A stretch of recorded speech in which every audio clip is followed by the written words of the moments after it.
दोस्तों, प्रभु यीशु जब अपने चेलों के साथ अंतिम भोजन कर रहे थे तो अपनी मृत्यु से पहले प्रभु यीशु ने अपने चेलों को एक बहुत ही गहरी बात कही। प्रभु यीशु ने कहा कि यह मेरी देह है जो तुम्हारे लिए दी जाती है, मेरी याद में यही किया करो। Do this in remembrance of me. प्रभु यीशु ने अपने जन्म को याद करने के लिए कभी नहीं कहा, बल्कि उन्होंने अपने अंतिम समय में कहा कि मेरी याद में तुम ऐसा ही किया करो।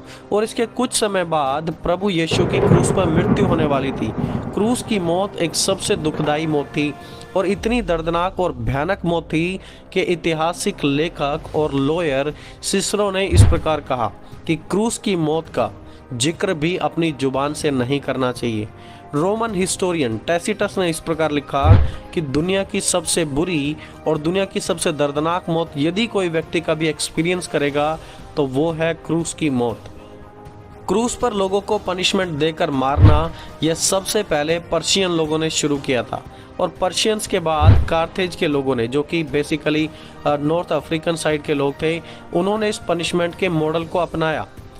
और जब रोमी लोगों ने कार्थेज पर अपना कब्जा किया तो वहीं से रोमी लोगों ने क्रूस की मौत के मॉडल को अपनाया और रोमियो ने क्रूस की मौत को कैपिटल पनिशमेंट बनाया था नॉन रोमन सिटीजन्स के लिए।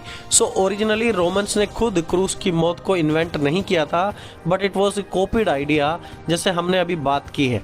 यह मौत इतनी भयानक थी कि इटली में तो कभी किसी को यह मौत दी ही नहीं जाती थी और ना ही रोमी महिलाओं को क्रूस पर मरते हुए किसी इंसान को देखना अलाउड था, क्योंकि उनका मानना था कि औरतें कमज़ोर होती हैं और वो कांप जाती हैं इस प्रकार की भयानक मौत देखकर।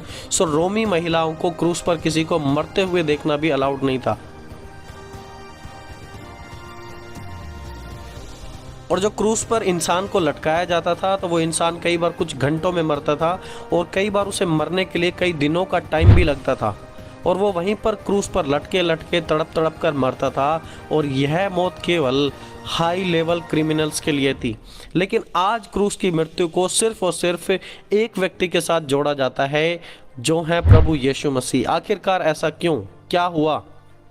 दोस्तों, याद रखें, उस समय फसह का पर्व था। लूका 22 अध्याय उसकी पहली आयत में लिखा है, अख़मीरी रोटी का पर्व जो फसह कहलाता है निकट था। और 7वीं आयत में लिखा है, तब अख़मीरी रोटी यानी कि फसह का पर्व का दिन आया जिसमें फसह का मेमना बलि करना अवश्य था। और जब यह पर्व आता था तो यहूदी लोग मिलकर बैठते और सोचते थे कि कैसे प्रभु उन्हें मिस्र की गुलामी से बाहर लेकर आया, जहां वो 400 सालों तक बंधुआई में रहे, उन पर अत्याचार हुआ और फाइनली कैसे सर्वशक्तिमान परमेश्वर ने उन्हें आज़ाद किया। सो यहाँ पर आपको दो चीज़ें मैं यहाँ पर हाईलाइट करना चाहूँगा आपके सामने। फसह के पर्व के दौरान दो मुख्य चीज़ें हो रही थी। पहली चीज़ थी किलिंग ऑफ लैम्ब यानी कि मेमने का मारा जाना, जैसे हमने लूका 22 अध्याय उसकी पहली और 7वीं आयत में पढ़ा है कि मेमने को मारा जाता था, मेमने की बलि की जाती थी। और उसी समय हम जानते हैं कि प्रभु का मेमना यानी कि यीशु भी बलिदान हुआ था। जब यूहन्ना बपतिस्मा दाता ने प्रभु यीशु मसीह को देखा तो क्या कहा था? उन्होंने कहा, यह परमेश्वर का मेमना है जो जगत के पाप उठा ले जाता है। This is the lamb of God who takes away the sins of the world. यह बात यूहन्ना ने पहले ही कंफर्म कर दी थी कि यीशु परमेश्वर का मेमना है जो पापों को उठाकर लेकर जाएगा। और दूसरी मुख्य चीज़ यहाँ पर है कि they use to remember their past, कि कैसे परमेश्वर उन्हें मिस्र से लेकर आया जहाँ वो लोग 400 सालों तक गुलामी में थे, और अब उस समय को याद करो। सो फसह के पर्व के दौरान दो मुख्य चीज़ थी, मेमने के बलि करना और अपने पास्ट को याद करना कि प्रभु कैसे उन्हें बाहर निकाल कर लेकर आया था। सो मेमने की बलि के स्थान पर प्रभु यीशु मसीह अपनी बलि दे रहे हैं। और जब पास्ट को याद करने की बात आ रही है कि प्रभु ने कैसे बाहर लेकर आए थे, सो वहाँ पर यीशु कहते हैं कि अब जब तुम मिलो तो तुम मेरी याद में ऐसा ही किया करो। इन फ्यूचर जब कभी तुम मिलते हो, सब पुरानी बातों को नहीं लेकिन नई बात को जो मैं तुम्हें बता रहा हूँ कि do this in remembrance of मी, मिलते समय मुझे याद करो। सो यीशु यहाँ पर कह रहे थे, this was all about me. मेमना जो तुम चढ़ाओगे वो मेमना मैं बनने जा रहा हूँ।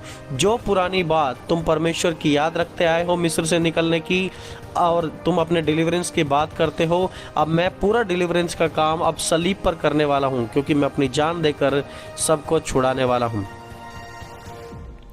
दोस्तों, यहूदी इतिहासकार जोसेफस ने अपने हिस्टोरिकल रिकॉर्ड्स में इस प्रकार लिखा कि उनके समय में फसह के पर्व में 2,56,000 मेमनों का बलिदान किया गया था। जोसेफस के समय 2,56,000 मेमने यानी कि 2,56,000 लैम्स, और इनको कितने समय में मारा जाता था? 24 घंटे में। फसह के पर्व के दौरान इनका बलिदान चढ़ाया जाता था। यह बहुत मेहनत का काम था उस समय के याजकों के लिए, और तकरीबन उस समय ऐसा अंदाज़ा लगाया जाता है कि 2.75 मिलियन यहूदी उस समय यरूशलेम आते थे अपने अलग अलग स्थानों से, और वहाँ पर आकर बलिदान को चढ़ाते थे।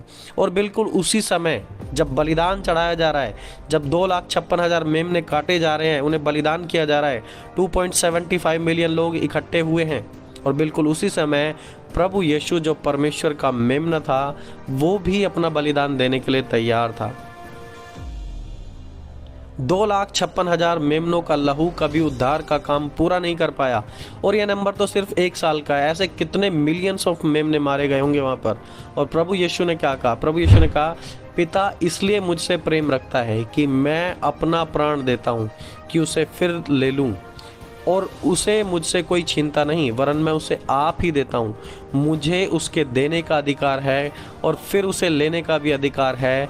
यह आज्ञा मेरे पिता ने मुझे दी है। यह परमेश्वर का मेमना खुद अपनी जान दे रहा था, परमेश्वर की मर्जी के मुताबिक। कोई फोर्स करके यीशु के प्राण छीन नहीं सकता था। दोस्तों, एक बड़ी इंटरेस्टिंग चीज़ यहाँ पर है जो आप अगर ध्यान देंगे तो अच्छे से समझ पाएंगे। चारों सुसमाचार के चैप्टर्स को यदि मिलाया जाए, मत्ती 28 अध्याय हैं, मरकुस 16 है, लूका 24, यूहन्ना 21, तो टोटल सभी सुसमाचारों को यदि मिलाया जाए तो 89 चैप्टर्स होते हैं। 89 अध्याय हैं सारे सुसमाचारों में मिलाकर। 89 में से केवल 4 चैप्टर ही यीशु के 30 साल की उम्र के पहले का जिक्र करते हैं। लाइक यीशु का जन्म कब हुआ, यीशु कैसे बढ़ रहा था, और उन्होंने शुरुआत में जो चीज़ें की। सिर्फ 4 चैप्टर ही यीशु के शुरुआती दौर के बारे में बात करते हैं। बाकी के 85 चैप्टर्स यीशु के 3.5 साल के कार्य के बारे में बताते हैं कि यीशु की सेवा, यीशु की चंगाई, यीशु का चेलों के साथ मिलना और यीशु की मृत्यु कैसे हुई। और इन 85 में से, इन 85 अध्याय में से भी 29 ऐसे चैप्टर्स हैं जो सिर्फ यीशु के फाइनल वीक ऑफ लाइफ यानी कि यीशु के जीवन के आखिरी सप्ताह के बारे में बताते हैं। 29 चैप्टर्स सारे सुसमाचारों के मिला के ऐसे हैं जो यीशु के अंतिम समय के बारे में बताते हैं। और यदि इन 29 चैप्टर्स को भी ब्रेक किया जाता है, इनको भी देखा जाता है, सो इन 29 अध्याय में 579 ऐसी आयतें हैं जो यीशु के जीवन के आखिरी 24 घंटों का वर्णन करती हैं। परमेश्वर डेलिब्रेटली ये चाह रहे थे कि लोग यीशु की मृत्यु की हर एक डिटेल्स को जानें, क्योंकि यीशु की मृत्यु ही हमारा उद्धार है। सुसमाचार लेखकों को प्रभु के आत्मा ने इस प्रकार इस्तेमाल किया ताकि वो अपने सुसमाचारों में सलीब को और सलीब की मौत को गहराई से दिखा सकें और उस उद्धार का वर्णन कर सकें।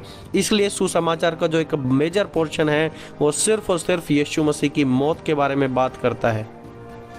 और जब यूहन्ना रचित सुसमाचार को ध्यान से पढ़ा जाता है, यूहन्ना रचित सुसमाचार में 6 बार प्रभु यीशु ने अपने समय के बारे में कहा कि अभी मेरा समय नहीं आया।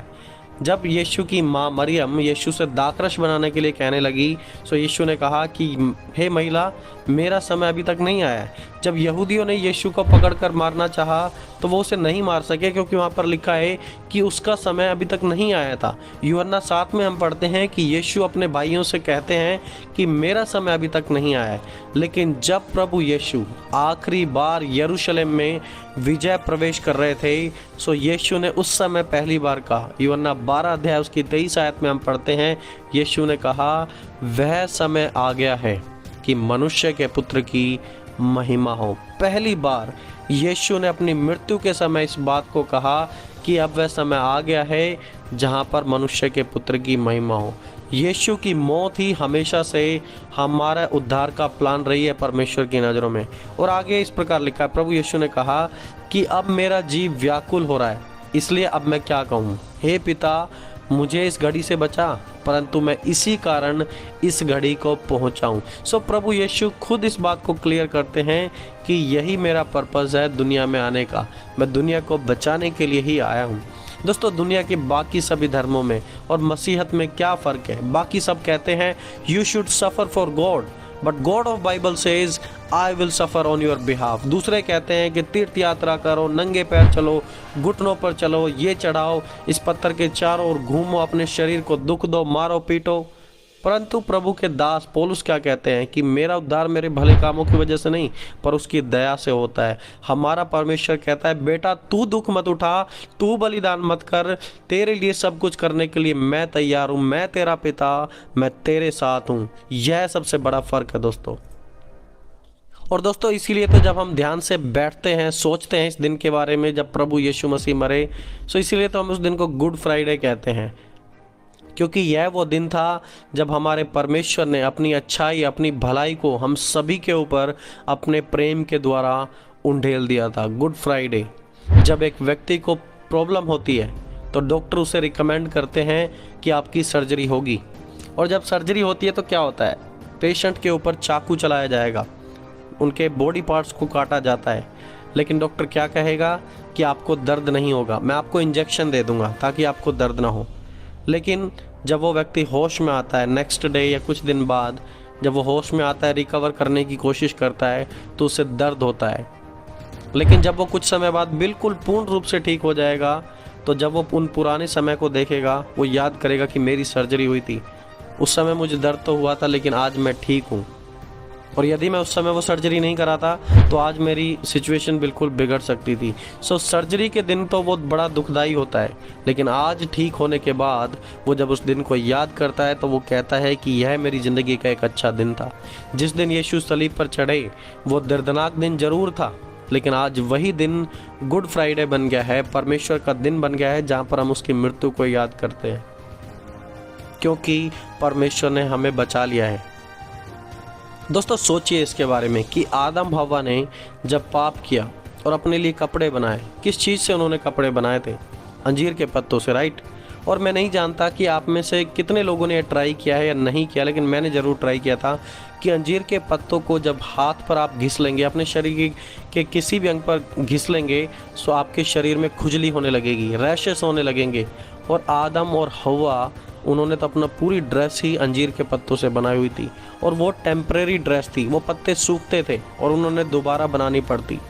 और तब परमेश्वर ने उनके लिए क्या किया? परमेश्वर ने उनके लिए एक जानवर को मारा, जानवर मारकर उसकी चमड़ी के वस्त्र आदम और हव्वा के लिए बनाए। अब उन्हें कोई खुजली नहीं होगी, अब वो अनकंफर्टेबल फील नहीं करेंगे, उन्हें बार बार कपड़े चेंज नहीं करने होंगे। और यह सब करने के लिए आदम हव्वा के पाप को ढकने के लिए एक जानवर की कुर्बानी करनी पड़ी। 1 पर्सन 1 लैम्ब, एक व्यक्ति के लिए एक जानवर मारा जाया। और फिर जब हम आगे इजराइल की स्टोरी पढ़ते हैं तो फसह के पर्व के समय परमेश्वर का क्या नियम था? 1 फैमिली 1 लैम्ब, एक परिवार की ओर से एक मेमना मारा जाएगा। और फिर आगे सिस्टम क्या था? जब योम किपर का समय आया, जो कि प्रायश्चित का दिन था, इसको यहूदियों में उसमें क्या नियम था?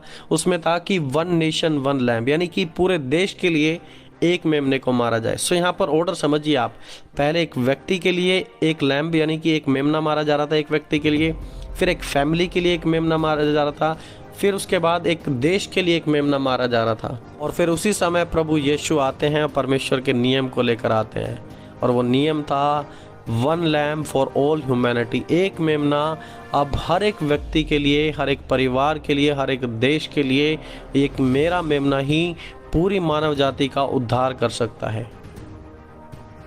और यदि कोई इस बलिदान पर विश्वास करेगा तो उन्हें किसी दूसरे बलिदान करने की ज़रूरत नहीं होगी। दोस्तों ये है परमेश्वर का महान वो प्रेम, क्रूस की मृत्यु को भी आपके और मेरे लिए सह लिया। परमेश्वर ने आपके लिए और मेरे लिए कुछ भी नहीं रख छोड़ा। आज आप और मैं परमेश्वर के लिए क्या कर सकते हैं?